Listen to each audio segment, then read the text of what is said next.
The manufacturing and engineering industry tends to be highly eligible for R&D tax relief. It's really important to keep abreast of current changes within the scheme, both from HMRC's treatment of claims and also how you can basically put forward really robust claims given the changes that are happening in the wider industry.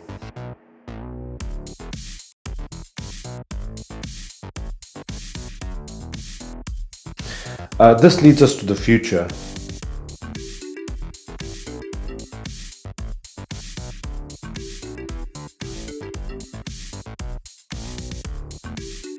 It's really important to get the proper advice because often we see manufacturing and engineering clients underestimate their R&D eligibility severely because a lot of the stuff that they think is eligible sits on the tip of the iceberg, and a lot of the problem solving that actually supports that tip of the iceberg is hidden underneath the surface.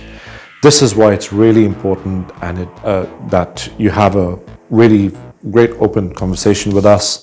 Our team can help you with this, and we really look forward to discussing these cases with you at the NEC Manufacturing and Engineering Expo from the 8th to 9th of June 2022, and look forward to seeing you there.